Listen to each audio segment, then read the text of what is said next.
Hello दोस्तों, स्वागत है आप सभी का हमारे यूट्यूब चैनल विधिकारी में। दोस्तों, इस वीडियो में हम सीआरपीसी अर्थात दंड प्रक्रिया संहिता से संबंधित एमसीक्यूज को सॉल्व करेंगे और यह इस सीरीज का तीसरा वीडियो है और इसमें हम 50 प्रश्नों को हल करेंगे। इसके पहले हमने 3 वीडियो को पब्लिक किया है हमारे चैनल विधिकारी पर, वो उपलब्ध हैं और इसमें बेहद महत्वपूर्ण जो सीआरपीसी के एमसीक्यूज हैं उनको हमने शामिल किया है। उनकी एक एक प्रश्नों को उनकी व्याख्या के सहित उनके सेक्शन के साथ कोरिलेट करते हुए हमने प्रत्येक विकल्प पर विचार करते हुए प्रश्नों को सॉल्व किया है। और यह जो वीडियो होगा सीआरपीसी की, यह आपको किसी भी ऐसे एग्ज़ाम में जो जुडिशरी से हैं, पीसीएस जे हैं, एपीओ हैं या अन्य कोई एग्ज़ाम है तो उसके लिहाज से ये बेहद महत्वपूर्ण होगा, बहुत ही आपके लिए हेल्पफुल होगा। और आप हमारे इस के पहले जो पब्लिक किए गए 3 वीडियो हैं आप उनको देखें, उसके बाद इस पे और इस चैनल पर आपको इससे संबंधित जो लॉ सब्जेक्ट हैं, बहुत सारे जो मेजर एक्ट हैं, माइनर एक्ट हैं, अलग अलग स्टेट्स में जो पूछे जाते हैं एमसीक्यूज़ के विशेष करके, तो उससे संबंधित लगभग सभी एमसीक्यूज़ आपको मिल जाएंगे। तो इसके लिए आप हमारे चैनल विधिकारी को सब्सक्राइब कीजिए और इसके बारे में अपने दोस्तों को भी बताइए। तो आइए देखते हैं कि आगे के किस प्रकार के प्रश्न हैं। पहला है इसमें, डाक या तार प्राधिकारी की अभिरक्षा में किसी दस्तावेज, पार्सल या अन्य चीज़ की तलाशी के लिए निम्नलिखित में से कौन वारंट जारी कर सकता है। तो डाक या तार अधिकारी की जो अभिरक्षा में से तलाशी के लिए जो प्रावधान है, तो इसके संबंध में 3 धाराएं बहुत महत्वपूर्ण हैं, उसको हम देखेंगे। धारा 91, धारा 92 और धारा 93। तो धारा 91 को अगर आप देखते हैं तो उसमें है एक दस्तावेज या अन्य चीज़ पेश करने के लिए समन किया जाता है। तो 91 के अंतर्गत समन का प्रावधान है। 92 के अंतर्गत यह प्रावधान है कि पत्रों और तारों के संबंध में तो जो है कौन, जिला मजिस्ट्रेट या मुख्य न्यायिक मजिस्ट्रेट। तो इस प्रकार से ये दोनों जो हैं धारा 92 के तहत किसी पत्र या तार को अपने समक्ष पेश करने के लिए कब, अन्वेषण, जांच या विचारण या अन्य कार्यवाही के प्रयोजन के लिए अगर ऐसी चीज़ें जो है पत्र या तार वो ज़रूरी समझे जाते हैं, तो ऐसी स्थिति में ये डीएम या सीजीएम डाक या तार प्राधिकारी से यह अपेक्षा करेंगे कि उसको जो है हमारे समक्ष पेश किया जाए। जबकि ऐसा दस्तावेज पेश नहीं किया जाता है तब 93 के तहत तलाशी वारंट जारी किया जाता है। तो तलाशी वारंट अगर पूछेंगे किस धारा के तहत जारी किया जाता है, तो ये धारा 93 के तहत जारी किया जाता है। और जब 91 और 92 के तहत जब अपेक्षा की जाती है या समन जारी किया जाता है, जब वह नहीं पेश किया जाता है तो उसके बाद जो अंतिम विकल्प होता है न्यायालय के समक्ष 93 वाला, तो इसके तहत वह तलाशी वारंट जारी करता है। तो इसके लिए 2 अधिकारी हैं, यही डीएम और सीजीएम, तो यही जो है ये तलाशी वारंट जारी कर सकते हैं। नेक्स्ट है, जजों और लोक सेवकों को अभियोजित करने के संबंध में प्रावधान दंड प्रक्रिया संहिता की किस धारा के अंतर्गत दिया गया है। तो जजों और लोक जो सेवक हैं उनको अभियोजन करने के बारे में जो प्रावधान है वह सीआरपीसी की धारा 197 के अंतर्गत दिया गया है। इसके अलावा हम देखते हैं कि धारा 196 में क्या है। तो धारा 196 में राज्य के विरुद्ध जब अपराध होता है तो ऐसी स्थिति में जो अभियोजन होगा वो किस प्रकार से प्रारंभ किया जाएगा, तो उसके संबंध में प्रावधान धारा 196 के अंतर्गत किया गया है। और धारा 198 को देखेंगे तो इसमें जो है विवाह के विरुद्ध अपराधों के मामले में अभियोजन के बारे में प्रावधान है। और धारा 199 में मानहानि के मामले में जो अभियोजन होगा उसके संबंध में प्रावधान किया गया है। नेक्स्ट है, दंड प्रक्रिया संहिता की किस धारा में निःशुल्क विधिक सहायता का प्रावधान किया गया है। तो निःशुल्क विधिक सहायता का प्रावधान जो है धारा 304 के अंतर्गत किया गया है। और इसमें यह बताया गया है कि सत्र न्यायालय के समक्ष विचारणा जब किया जा रहा है और अभियुक्त व्यक्ति है या जो पक्षकार व्यक्ति है उसके पास इतनी क्षमता नहीं है कि वह अपनी तरफ से अधिवक्ता या प्लीडर जो है रख सके, तो ऐसी स्थिति पे जो है राज्य के व्यय पर उसको अधिवक्ता मुहैया कराया जाता है, तो इसे ही निःशुल्क विधिक सहायता कहा जाता है। इसके अलावा धारा 406 को देखेंगे तो मामलों को अंतरित करने की अर्थात ट्रांसफ़र करने की एक कोर्ट से दूसरे कोर्ट की, यह सर्वोच्च न्यायालय की शक्ति के बारे में प्रावधान दिया गया है। और धारा 301 के अंतर्गत जो है किसी मामले का जो भारसाधक लोक अभियोजक है वह न्यायालय की अनुमति के बिना भी वह मामले में हाजिर हो सकता है और अभिवचन कर सकता है, तो इसके बारे में प्रावधान किया गया है। धारा 306 के अंतर्गत सह अपराधी को क्षमादान के बारे में प्रावधान किया गया है, धारा 306 के अंतर्गत। नेक्स्ट है निम्नलिखित कथनों पर विचार कीजिए और सही उत्तर बताइए। तो पहला है सीआरपीसी का विस्तार जम्मू कश्मीर राज्य सहित संपूर्ण भारत पर है, तो यह कथन सही है। दूसरा है सीआरपीसी के अध्याय 8, अध्याय 10 और अध्याय 11 के जो प्रावधान है वह नागालैंड राज्य और जनजातीय क्षेत्रों पर लागू नहीं होते हैं। तो यह जो दूसरा कथन है यह गलत है, क्योंकि अध्याय 8, अध्याय 10 और अध्याय 11 के जो ही प्रावधान जो है यह नागालैंड और जनजातीय क्षेत्रों पर लागू होते हैं। बाकी के जो सीआरपीसी के बाकी उपबंध हैं वह इन क्षेत्रों पर लागू नहीं होते हैं। अब अध्याय 8 के अंतर्गत अगर देखेंगे तो अध्याय 8 में जो है सीआरपीसी में यह प्रावधान है कि परिशांति कायम रखने और सदाचार के लिए प्रतिभूत के बारे में प्रावधान किया गया है, अर्थात 8 के अंतर्गत परिशांति के संबंध में प्रावधान किया गया है। और अध्याय 10 को देखेंगे तो इसमें लोक व्यवस्था के संबंध में प्रावधान किया गया है। और अध्याय 11 को देखेंगे तो अध्याय 11 में पुलिस का जो निवारक कार्य है, अर्थात प्रिवेंटिव एक्शन जो होते हैं पुलिस के, वो उसके बारे में प्रावधान किया गया है। तो इस प्रकार से दूसरा जो कथन है यह सही नहीं है। तीसरा है कि सीआरपीसी जो है 25 जनवरी 1974 से प्रवर्तित हुई है, तो यह कथन गलत है, क्योंकि सीआरपीसी का जो प्रवर्तन है वह 25 जनवरी से नहीं है, बल्कि यह 1 अप्रैल से है। 1 अप्रैल 1/4/1974 से इसका प्रवर्तन हुआ है। और चौथा है कि सीआरपीसी का अध्याय 2 दंड न्यायालयों के कार्यालयों के गठन से संबंधित है, तो यह सही है, क्योंकि अध्याय 2 के अंतर्गत जो कि धारा 6 से लेके धारा 25A तक में विस्तृत है, इसके अंतर्गत दंड न्यायालयों और कार्यालयों के गठन के संबंध में प्रावधान किया गया है। तो इस प्रकार से पहला और चौथा विकल्प ही सही है, बाकी दूसरा और तीसरा विकल्प गलत है। नेक्स्ट है तिहाड़ जेल में सत्र न्यायालय की बैठक करना अवैधानिक नहीं है। यह जो निर्णय है किस केस में दिया गया था? तो ऐसा निर्णय जो है केहर सिंह बनाम स्टेट के राज्य में, केहर सिंह बनाम राज्य के मामले में यह निर्णय दिया गया था, और यह जो है 1989 का केस है। नेक्स्ट है निम्नलिखित में से कौन सा कथन सही है? तो पहला है कि लोक अभियोजक और सहायक लोक अभियोजक सरकार की तरफ से न्यायालय में प्रस्तुत होते हैं, तो यह कथन सही है। दूसरा है कि लोक अभियोजक और सहायक लोक अभियोजक लिखित प्राधिकार से न्यायालय में हाजिर होते हैं और अभिवचन करते हैं, तो यह भी कथन सही है, क्योंकि यह सरकार की अनुमति से जो है न्यायालय में हाजिर होते हैं। और तीसरा है लोक अभियोजक और सहायक लोक अभियोजक दोनों ही मजिस्ट्रेट के न्यायालयों और सत्र न्यायालय में अभियोजन का संचालन करते हैं। तो इस प्रकार से यहाँ पर 1, 2 और 3 ये सभी जो कथन है वह सही हैं। और अभियोजन के बारे में प्रावधान जो है धारा 24 के अंतर्गत और धारा 25 के अंतर्गत दिया गया है। नेक्स्ट निम्नलिखित कथनों में से कौन सा सही नहीं है पूछा है यहाँ। तो इसमें पहला है कि जांच मजिस्ट्रेट के द्वारा किया जाता है, तो यह सही है, क्योंकि जो जांच है इसकी परिभाषा धारा 2 उपधारा G के अंतर्गत दी गई है। इसके अनुसार जांच जो है मजिस्ट्रेट या न्यायालय के द्वारा किया जाता है। दूसरा है कि जांच एक न्यायिक कार्यवाही नहीं है, तो यही कथन गलत है, क्योंकि जांच जो है एक न्यायिक कार्यवाही है और अन्वेषण जो है होता है वह न्यायिक कार्यवाही नहीं होता है। तो इस प्रकार से यह दूसरा जो विकल्प है यही सही नहीं है। इसके अलावा जांच का उद्देश्य, तीसरा है जांच का उद्देश्य तथ्यों की सत्यता तथा असत्यता को सुनिश्चित करना है, तो यह भी सही है। और चौथा है कि जांच आपराधिक मामलों का दूसरा चरण है, तो इस प्रकार से 1, 3, 4 सही है, लेकिन दूसरा जो विकल्प है यह सही नहीं है। नेक्स्ट है दंड प्रक्रिया संहिता की धारा 166A के अनुसार जब तलाशी भारत से बाहर होती है तब न्यायालय क्या जारी करता है?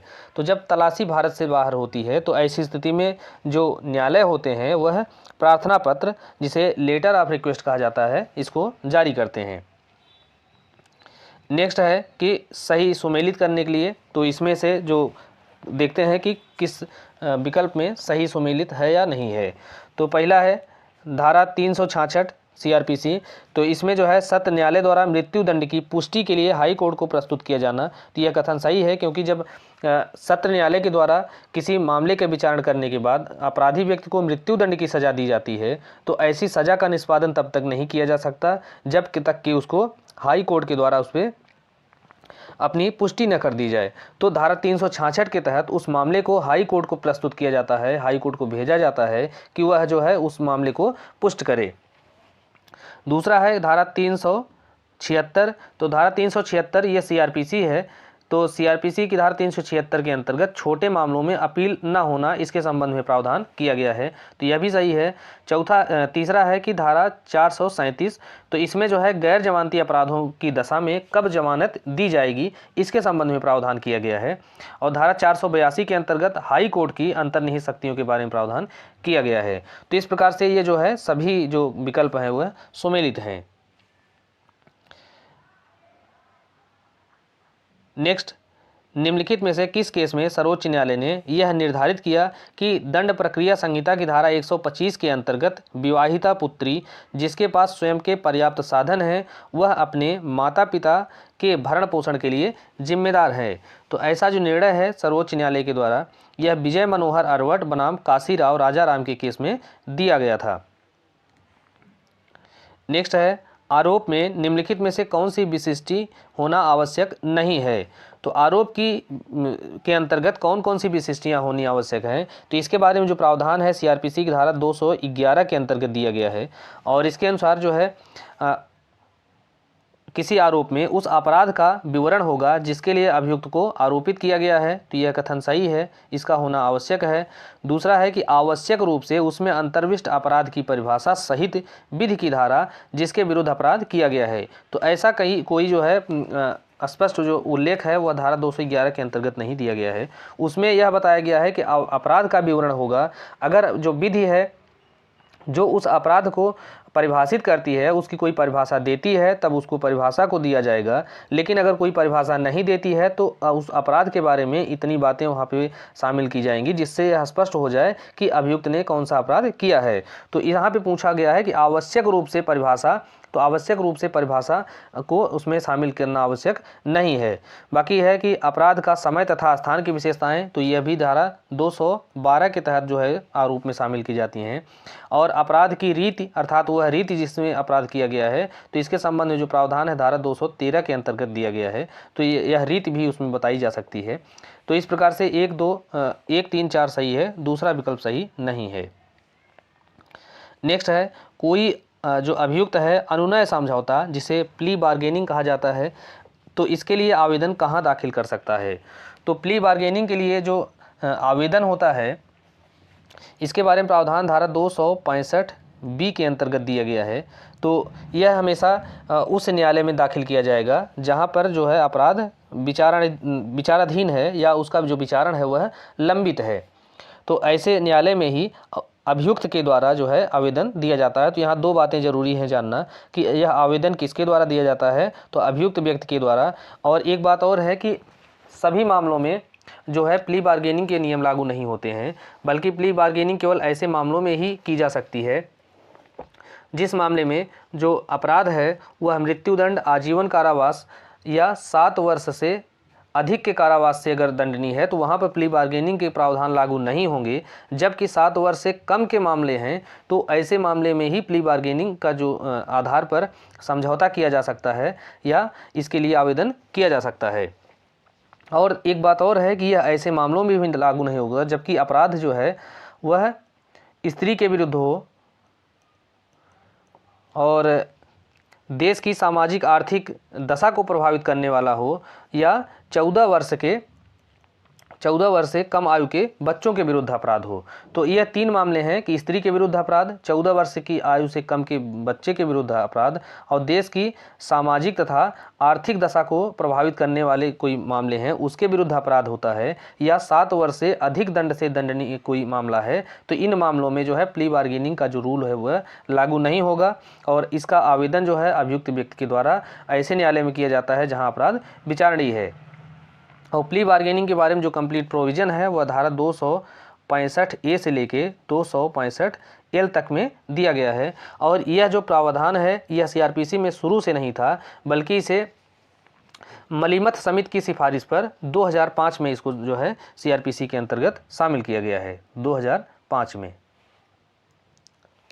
नेक्स्ट है, दंड प्रक्रिया संहिता की किस धारा में न्यायालय को यह शक्ति है कि वह विचारण के किसी भी चरण में किसी व्यक्ति को साक्षी के रूप में बुला सकता है? तो ऐसा जो शक्ति है वह धारा 311 के अंतर्गत दी गई है।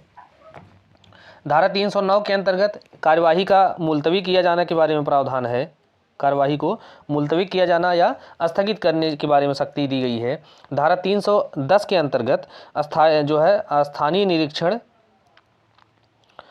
के बारे में प्रावधान किया गया है। और धारा 311 के अंतर्गत जो है आवश्यक साक्षी को समन करने या उपस्थित साक्षी की परीक्षा के संबंध में प्रावधान किया गया है। इसके अलावा धारा 175 के अंतर्गत व्यक्तियों की समन करने की पुलिस अधिकारी की शक्ति के संबंध में प्रावधान किया गया है। नेक्स्ट, निम्नलिखित कथन में से कौन सा सही नहीं है? तो पहला है, विशिष्ट मामलों में अनेक व्यक्तियों का संयुक्त विचारण किया जा सकता है, तो यह कथन सही है। दूसरा है, एक अभियुक्त अपने सह अभियुक्त के साथ संयुक्त विचारण के अधिकार का दावा कर सकता है, तो यह कथन गलत है, क्योंकि यह न्यायालय के ऊपर होता है और कोई अभियुक्त व्यक्ति सह अभियुक्त के साथ विचारण का दावा नहीं कर सकता है। और तीसरा है कि सामान्यतः एक अभियोजक का अधिकार है कि वह निर्णय लें कि किसे अभियोजित करना है, तो यह भी सही है। और चौथा है कि अभियोजक एक व्यक्ति का सह अभियुक्त के रूप में शामिल करने से इनकार कर सकता है तथा उसका अभियोजन साक्षी के रूप में परीक्षण कर सकता है, तो यह भी सही है। तो इस प्रकार से जो है यह दूसरा कथन ही सही नहीं है कि एक जो अभियुक्त है अपने सह अभियुक्त के साथ संयुक्त विचारण का दावा कर सकता है, तो बल्कि वह संयुक्त विचारण का दावा नहीं कर सकता, ये सही होगा। नेक्स्ट, दंड प्रक्रिया संहिता की किस धारा के अंतर्गत लिपिकीय या गणितीय भूल को ठीक करने के सिवाय निर्णय या आदेश का पुनर्विलोकन वर्जित है? तो ऐसा जो प्रावधान है वो धारा 362 के अंतर्गत किया गया है। इसके अलावा धारा 261 को देखेंगे तो इसमें जो है संक्षिप्त विचारण में कौन से मजिस्ट्रेट हैं सेकंड क्लास मजिस्ट्रेट को संक्षिप्त विचारण की शक्ति प्राप्त है, तो यह प्रावधान धारा 261 के अंतर्गत दिया गया है। नेक्स्ट, एक उच्च न्यायालय से दूसरे उच्च न्यायालय में मामले के अंतरण करने की सर्वोच्च न्यायालय की शक्ति का प्रयोग किसके आवेदन पर किया जाता है? तो किसी मामले को एक हाई कोर्ट से दूसरे हाई कोर्ट को ट्रांसफ़र जो किया जाता है, तो यह जो शक्ति है वह सर्वोच्च न्यायालय को प्राप्त है और सर्वोच्च न्यायालय को यह शक्ति जो है धारा 406 के तहत जो है प्राप्त है। तो ऐसा जो ट्रांसफ़र होगा वह सर्वोच्च न्यायालय भारत के महान्यायवादी के आवेदन पर या हितबद्ध पक्षकार के आवेदन पर, तो यह दोनों व्यक्ति जो हैं यह आवेदन कर सकते हैं। तो इन दोनों ही आधारों पर जो है सर्वोच्च न्यायालय एक मामले को एक हाई कोर्ट से दूसरे हाई कोर्ट को ट्रांसफ़र कर सकता है। इसके अलावा जो है धारा 407 जो है ऐसी जो शक्ति है वह हाई कोर्ट को प्रदान करती है और धारा 408 जो है यह ट्रांसफ़र करने की शक्ति यह सत्र न्यायालय को प्रदान करती है। तो हाई कोर्ट क्या करेगा कि एक सेशन कोर्ट से दूसरे सेशन कोर्ट को मामले को ट्रांसफ़र कर सकता है और धारा 408 के तहत जो सेशन कोर्ट है वह किसी मजिस्ट्रेट के न्यायालय से जो है किसी दूसरे मजिस्ट्रेट के न्यायालय के समक्ष जो है मामले को विचारण के लिए ट्रांसफ़र कर सकता है। तो ऐसे जो ट्रांसफ़र होंगे वह जैसे हाई कोर्ट है तो अपने अधिकारिता के अधीन जो न्यायालय आते हैं, जो डिस्ट्रिक्ट कोर्ट या सेशन कोर्ट आते हैं, तो उसी स्थिति में वह मामला ट्रांसफ़र कर सकेगा। इसी प्रकार से जो सेशन कोर्ट है वह केवल अपने अधीन जो मजिस्ट्रेट के न्यायालय हैं वहीं पर जो है मामले का ट्रांसफ़र कर सकता है, किसी अन्य अधिकारिता के अधीन मामले को नहीं ट्रांसफ़र कर सकता है। नेक्स्ट है, निम्नलिखित में से कौन अपराध व्यक्तियों के द्वारा समन नहीं किया जा सकता है? तो व्यक्तियों के द्वारा यहाँ पे छूट गया है, समन के बारे में यहाँ प्रावधान किया गया है कि किस अपराध का जो समन है या कौन से मामले हैं जो कि व्यक्तियों के द्वारा समनी नहीं है। तो जो चोट पहुंचाना होता है, जारता होता है और गृह अत्याचार होता है, इन मामलों में समन या समझौता जो है यह व्यक्तियों के माध्यम से किया जा सकता है, लेकिन कूटकृत सिक्के बनाना यह देश के विरुद्ध अपराध है, राज्य के विरुद्ध अपराध है, तो इसका जो समन है केवल राज्य के द्वारा ही किया जा सकता है और व्यक्तियों के द्वारा नहीं किया जा सकता। और कूटकृत सिक्के बनाने के संबंध में जो प्रोविज़न है वह भारतीय दंड संहिता अर्थात आईपीसी की धारा 231 और 232 के अंतर्गत दिया गया है। नेक्स्ट है, निम्नलिखित में से कौन सुमेलित नहीं है? तो पहला है पुलिस रिपोर्ट, तो इसके बारे में जो प्रावधान धारा 2R दिया गया है इसकी परिभाषा, तो यह सुमेलित है। दूसरा है संज्ञेय अपराध, तो इसकी परिभाषा 2C के अंतर्गत दी गई है। जमानती अपराध की परिभाषा जो है यह धारा 2B के अंतर्गत नहीं दी गई है, बल्कि यह 2A के अंतर्गत दी गई है, और 2B के अंतर्गत आरोप को परिभाषित किया गया है। तो यह जो है दूसरा विकल्प सुमेलित नहीं है, और अन्वेषण या इन्वेस्टिगेशन की जो परिभाषा है धारा 2H के अंतर्गत दी गई है। नेक्स्ट है, निम्नलिखित में से कौन सा दंड न्यायालय के वर्ग में शामिल हैं? तो कौन से न्यायालय जो है दंड न्यायालय के अंतर्गत आते हैं, इसके बारे में जो प्रावधान हम देखेंगे सीआरपीसी की धारा 6 के अंतर्गत दिया गया है। और इसके अनुसार जो है उच्च न्यायालय, सत्र न्यायालय, प्रथम वर्ग न्यायिक मजिस्ट्रेट, द्वितीय वर्ग न्यायिक मजिस्ट्रेट और महानगर मजिस्ट्रेट तथा कार्यपालक मजिस्ट्रेट, ये जो सभी न्यायालय हैं यह दंड न्यायालय के वर्ग के अंतर्गत आते हैं। तो इस प्रकार से 1, 2, 3 और 4 ये सभी दंड न्यायालय के अंतर्गत आते हैं। नेक्स्ट है कथन ए, दंड प्रक्रिया संहिता की धारा 433 सरकार को दंडादेश के लघुकरण की शक्ति प्रदान करती है। तो यह जो कथन है यह सही है, यह सरकार नहीं है, समुचित सरकार है। समुचित सरकार को दंडादेश के लघुकरण की शक्ति प्रदान करती है। तो धारा 433 में लघुकरण की शक्ति है, और इस शक्ति का प्रयोग करते हुए सरकार जो है, समुचित सरकार आजीवन कारावास के दंड को 10 वर्ष के कारावास के दंड के रूप में लघुकरण कर सकता है। तो यह कारण गलत है, कथन सही है। कारण इसलिए गलत है क्योंकि आजीवन कारावास की जो सज़ा है उसको 10 वर्ष के रूप में लघुकरण नहीं किया जा सकता, बल्कि उसको 14 वर्ष के रूप में उसको लघुकरण किया जा सकता है। तो इस प्रकार से ये तीसरा विकल्प सही होगा कि एक सही है परंतु आर गलत है। नेक्स्ट, दंड प्रक्रिया संहिता की धारा 265A कितने दंड की अवधि पर लागू होती है? तो 265A के अंतर्गत जो है प्ली बार्गेनिंग के बारे में प्रावधान किया गया है।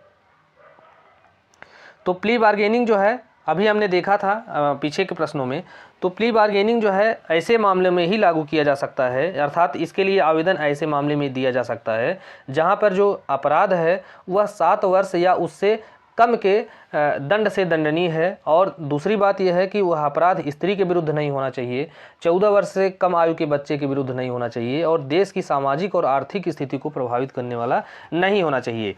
तो इस प्रकार से यहाँ पर 7 वर्ष तक के अपराध के मामले में ही धारा 265A जो प्ली बार्गेनिंग का जो आवेदन होता है उसके मामले में लागू होता है। नेक्स्ट, ए को सुल्तानपुर में शारीरिक क्षति की गई और वह उन क्षतियों के कारण लखनऊ में जहां उसे इलाज के लिए लाया गया था मर जाता है। तो निम्नलिखित न्यायालयों में से किसमें इस मामले का विचारण करने का क्षेत्राधिकार होगा? तो यह जो मामला है धारा 179 अर्थात 179 से संबंधित है, और यह जो प्रश्न है इसी धारा का जो दृष्टांत ख है या दृष्टांत बी है उसी पर आधारित है।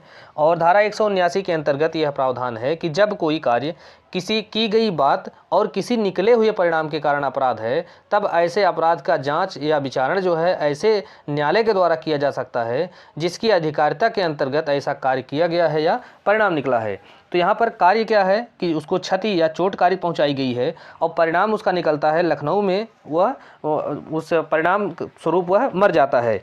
तो सुल्तानपुर में उसको चोट पहुंचाई गई और उसके परिणाम स्वरूप वह लखनऊ में मर जाता है। तो ऐसी स्थिति में उस मामले का जो विचारण है वह सुल्तानपुर में भी किया जा सकता है और लखनऊ में भी किया जा सकता है।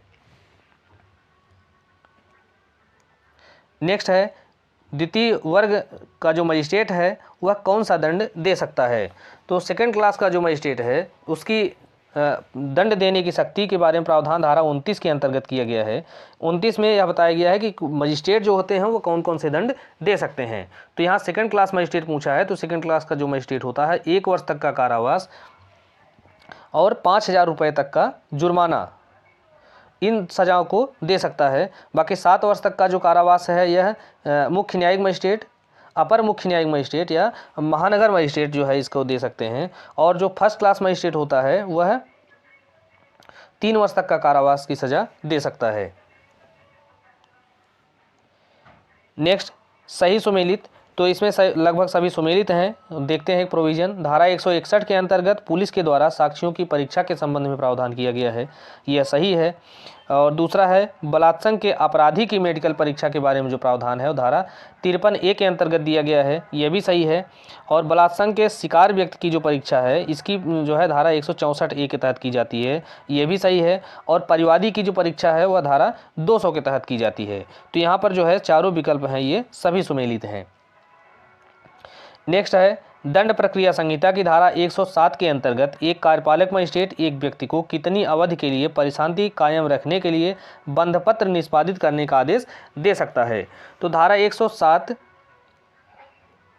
धारा 108 और धारा 109, यह तीन धाराओं के अंतर्गत जो है जो धारा 106 और 7 में परिशांति कायम रखने के लिए और धारा 8, 9, 10 इनके तहत जो है सदाचार के लिए प्रतिभूत की मांग की जाती है। तो यहाँ पर धारा 107, 8, 9 इनके अंतर्गत अगर आप देखेंगे कभी पूछा जाता है तो इनके अंतर्गत जो बंधपत्र निष्पादित किया जाता है वह 1 वर्ष तक के लिए।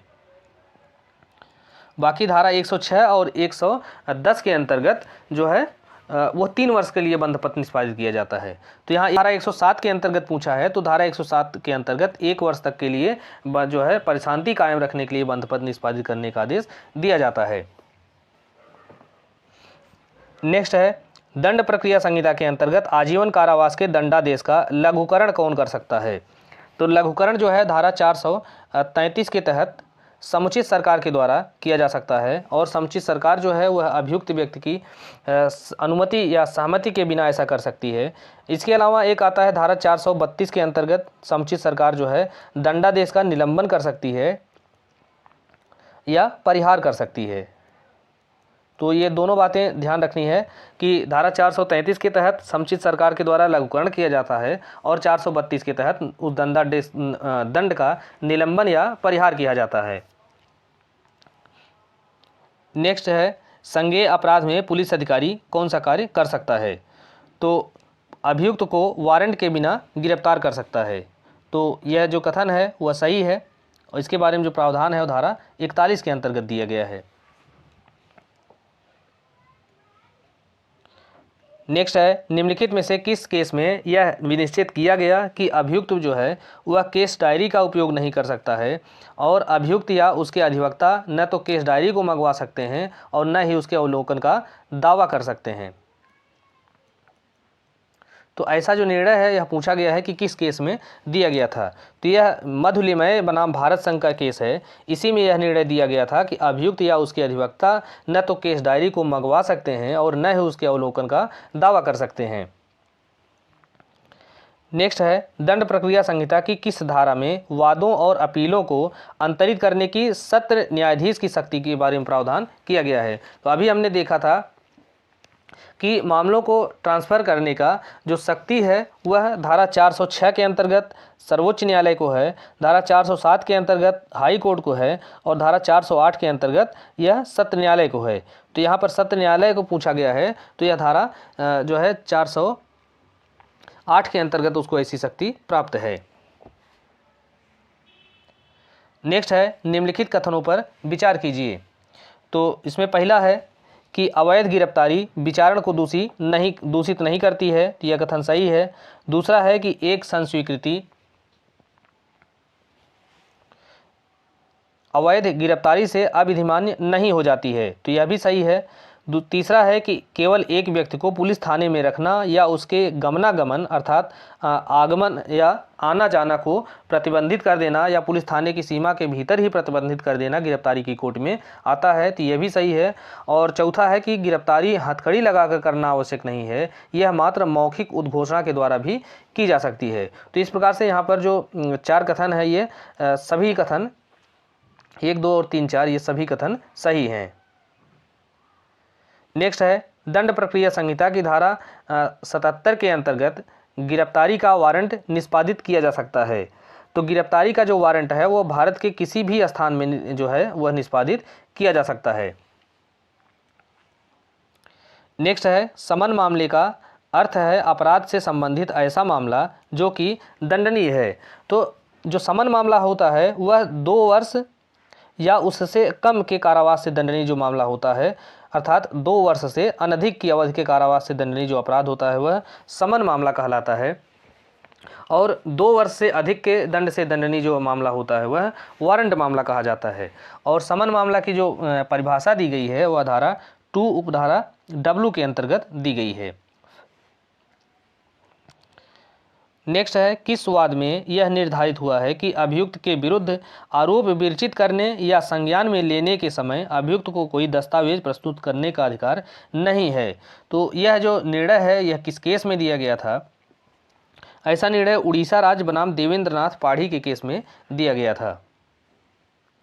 नेक्स्ट है, दंड प्रक्रिया संहिता की किन धाराओं में सत्र न्यायालय के समक्ष विचारण की प्रक्रिया का प्रावधान किया गया है? तो यह ऐसा एक प्रश्न है, यह बहुत बार पूछा गया है। अभी हमने इसके पहले सीआरपीसी के जो 3 वीडियो पब्लिक किए हैं, आप उनमें देखेंगे तो वहाँ भी बहुत जगह पे यह प्रश्न आया है और इसे आपको ध्यान में रखना बहुत ज़रूरी है। कई बार सत्र न्यायालय के समक्ष, कई बार संक्षिप्त विचारण, समन विचारण ये पूछ लेता है कि किन से किन धाराओं के बीच में है। इसको हमने बार बार इसलिए शामिल किया है ताकि ये सब जो है इजी प्रश्न होते हैं, ये किसी से अमूमन गलत नहीं होते हैं, तो इसे याद होना चाहिए। तो धारा 260 से लेके 265 के अंतर्गत जो है संक्षिप्त विचारण के बारे में प्रावधान किया गया है और 238 से लेके 250 में यह वारंट विचारण के बारे में प्रावधान किया गया है कि वारंट विचारण की जो प्रक्रिया है वह कैसी होगी, वो प्रक्रिया को बताया गया है। 251 से 259 के अंतर्गत समन विचारण की प्रक्रिया बताई गई है और 225 से 237 में सत्र न्यायालय के समक्ष जो विचार की प्रक्रिया है उसे बताया गया है। नेक्स्ट है, अन्वेषण के अंतर्गत पुलिस अधिकारी के द्वारा की जाने वाली सब कार्यवाहियाँ किस प्रकार की होती हैं? तो इन्वेस्टिगेशन जो है यह एक न्यायिक कार्यवाही नहीं होती है, यह जो है पुलिस अधिकारी के द्वारा की जाती है। और न्यायिक कार्यवाही जो है अन्वेषण नहीं है बल्कि जांच और विचारण को न्यायिक कार्यवाही कहा जाता है। तो जो अन्वेषण होता है वह साक्ष्य एकत्र करने के लिए किया जाता है। नेक्स्ट है, यदि परिवादी मामले की सुनवाई के दिन अनुपस्थित है तो मजिस्ट्रेट जो है स्वविवेक से कुछ विशेष परिस्थितियों में अभियुक्त को उन्मोचित कर सकता है।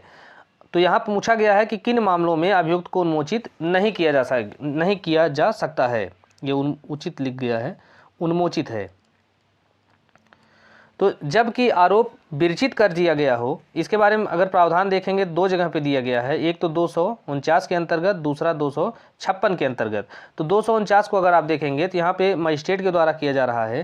तो 249 में यह बताया गया है कि जबकि कार्यवाही परिवाद पर संस्थित की जाती है और मामले के लिए जो नियत की गई है, सुनवाई के लिए नियत कोई डेट रखी गई है, उस डेट पर जो परिवादी है वह अनुपस्थित हो जाता है, अर्थात हाजिर नहीं होता है, और अपराध किस प्रकार का है, समनीय है, अर्थात वो जो कंपाउंडेबल है उसका विधिपूर्वक समन किया जाता है। और दूसरी बात है कि वह मामला जो है असंज्ञेय है।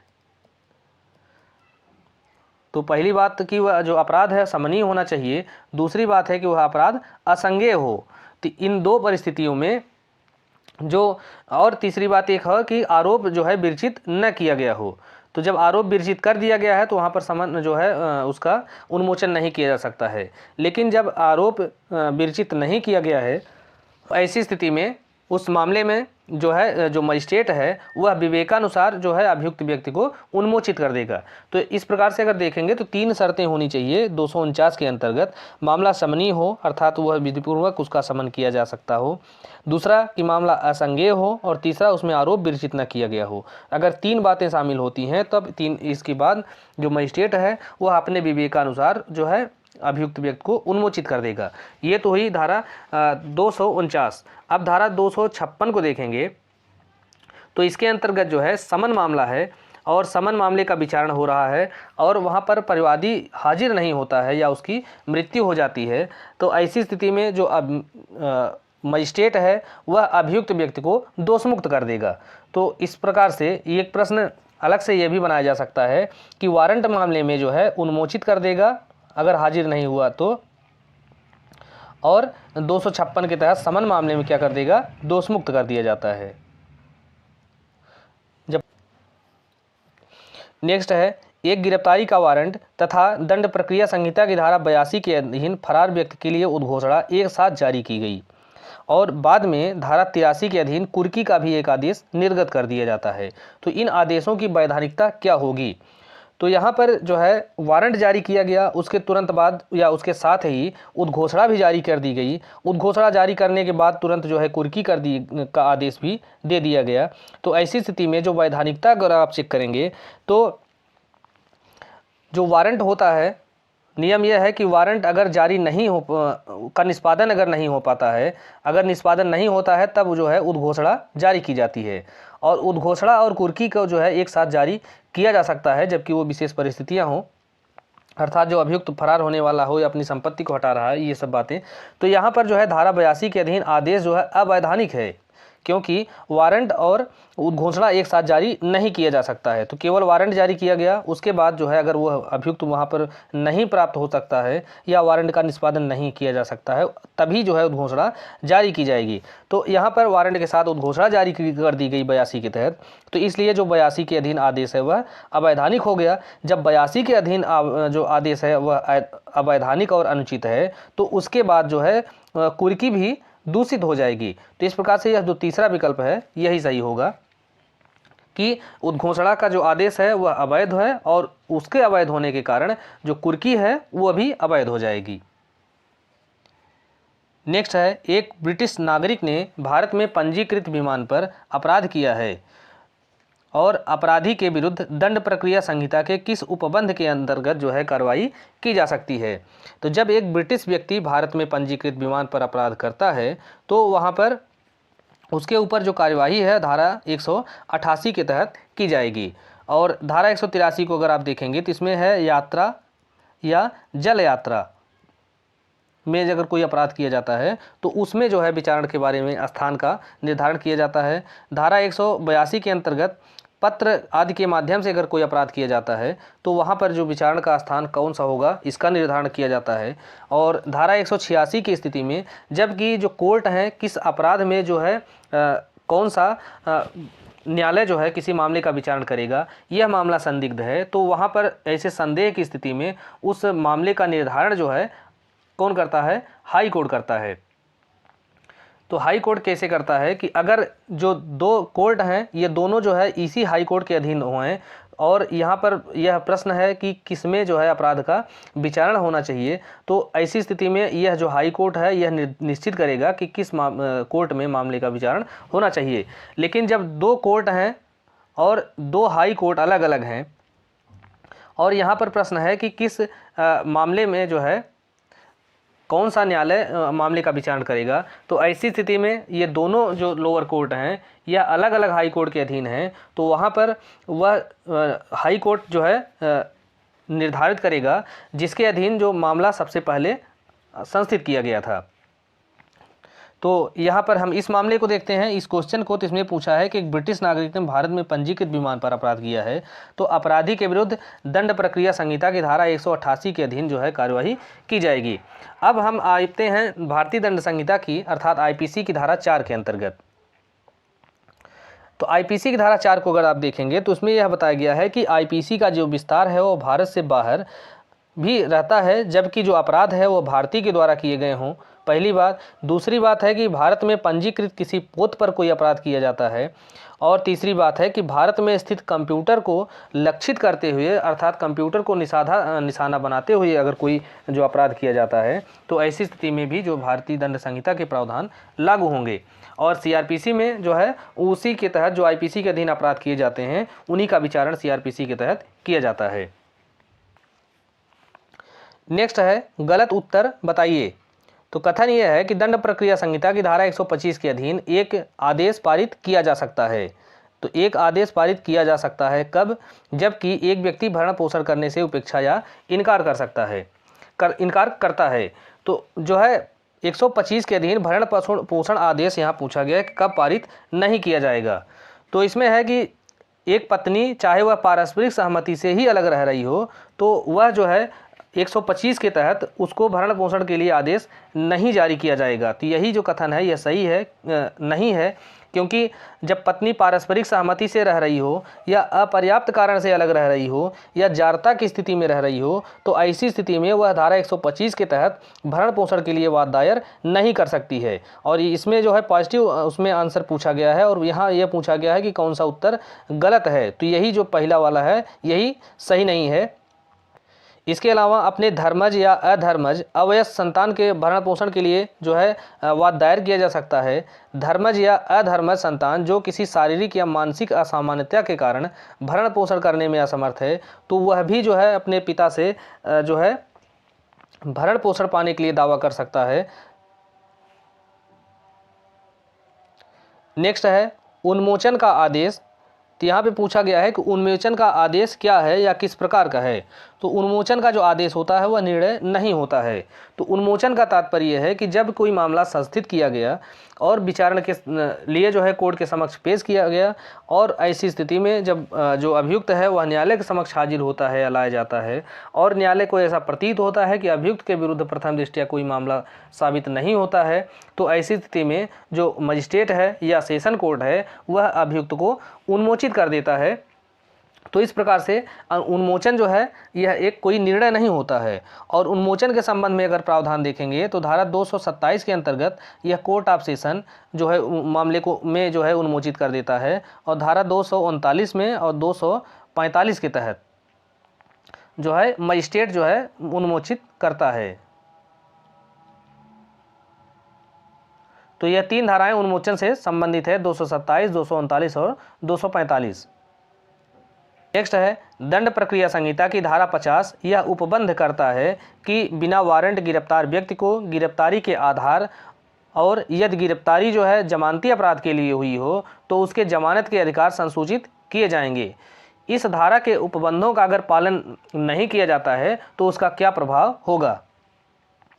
तो यदि धारा 50 का जो पालन नहीं किया जाता है, अर्थात जो है गिरफ्तारी के आधार को या गिरफ्तारी के बाद जो उसको उपचार प्राप्त हैं उसको नहीं बताया जाता है या धारा 50 का पालन नहीं किया जाता है, तो ऐसी स्थिति में जो संबंधित व्यक्ति है उसकी जो गिरफ्तारी या निरोध है वह अवैध हो जाएगा। और दूसरी बात यह हो जाए कि जो गिरफ्तार व्यक्ति है वह अपनी रिहाई के लिए या अपनी जमानत के लिए बंदी प्रत्यक्षीकरण रिट के लिए भी आवेदन हाई कोर्ट में डायरेक्ट कर सकता है। तो इस प्रकार से जो धारा 50 का पालन नहीं किया जाएगा तो उसका यही प्रभाव होगा। नेक्स्ट है दंड प्रक्रिया संहिता की धारा 24A में लोक अभियोजक शब्दों के पश्चात कौन से शब्द अंतः स्थापित किए गए हैं। तो लोक अभियोजक के अंतर्गत एक या अधिक अतिरिक्त लोक अभियोजक आते हैं, यही शब्द जो है धारा 24(1) के अंतर्गत शामिल किया गया है। नेक्स्ट है समनीय अपराध किस धारा के अंतर्गत या कहां पर समनीय अपराध के बारे में प्रावधान किया गया है। तो कौन से अपराध समनीय होंगे, इसकी जो सूची दी गई है धारा 320 के अंतर्गत दी गई है कि कौन से अपराध समनीय होंगे। इसके अलावा अगर आप प्रथम अनुसूची देखेंगे तो प्रथम अनुसूची में अपराधों का वर्गीकरण किया गया है, उसमें यह बताया गया है कि कौन से अपराध जमानती हैं, कौन से अपराध जमानती नहीं हैं।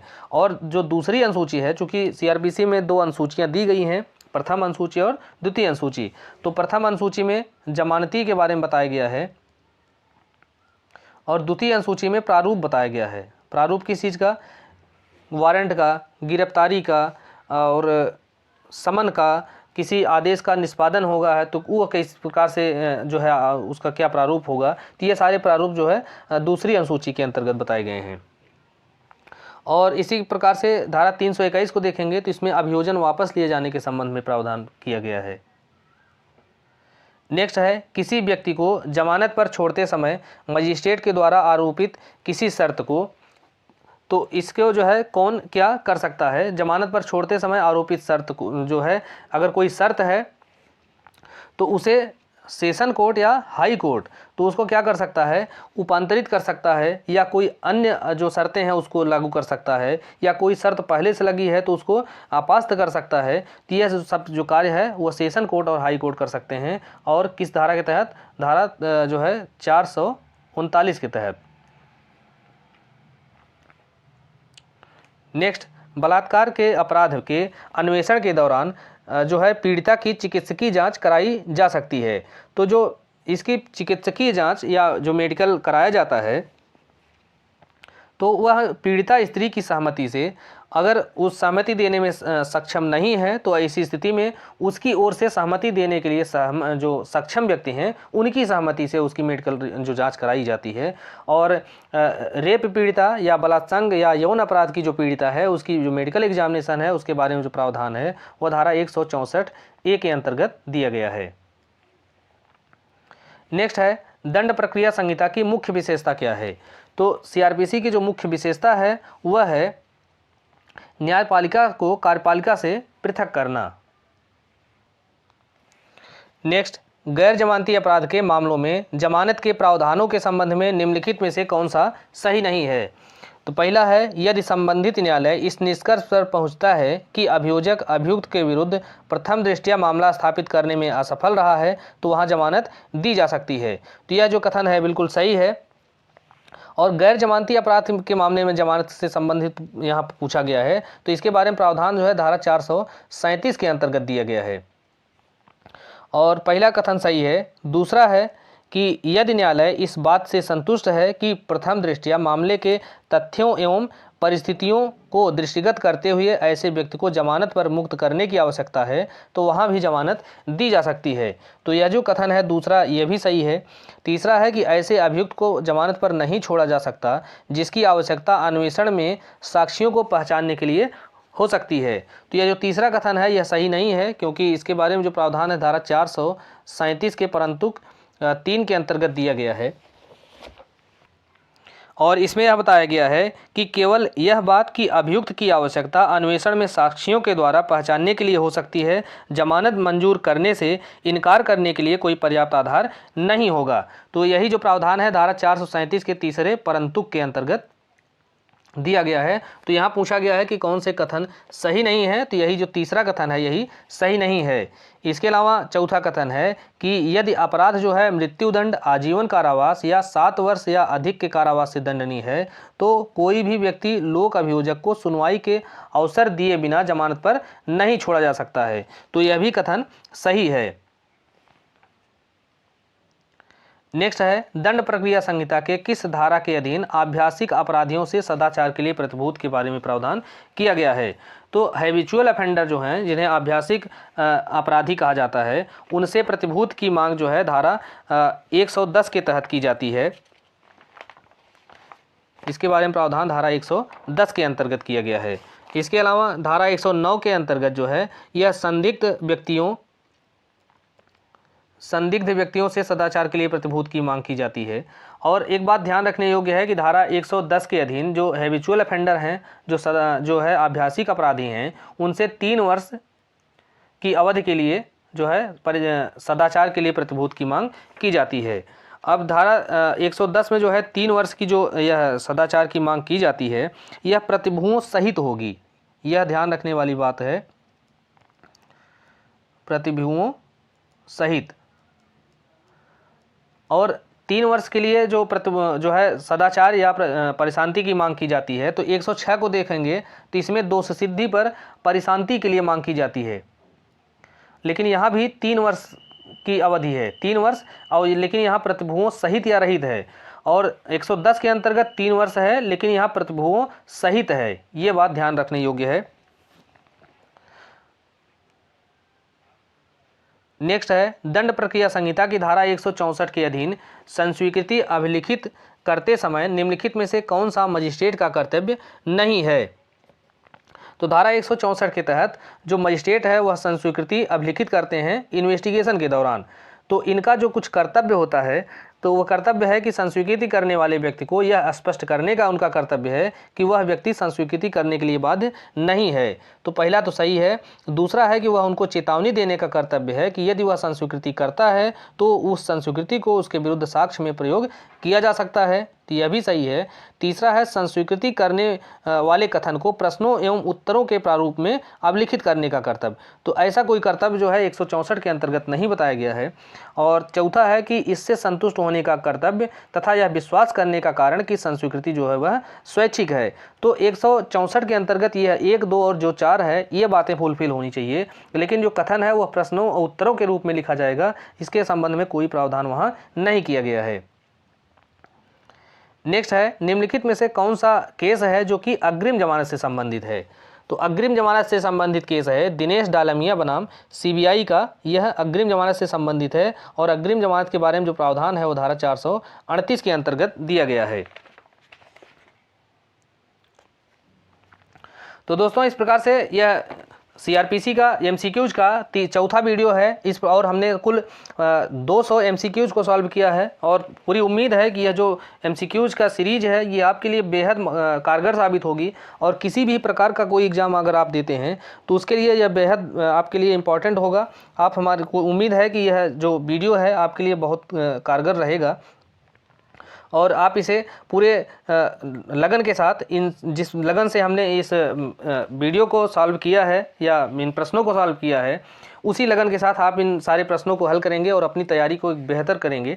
और मिलते हैं नेक्स्ट वीडियो में। आप चैनल पर बने रहिए और इसको सब्सक्राइब जरूर कीजिए और इसके बारे में अपने दोस्तों को भी बताइए। धन्यवाद।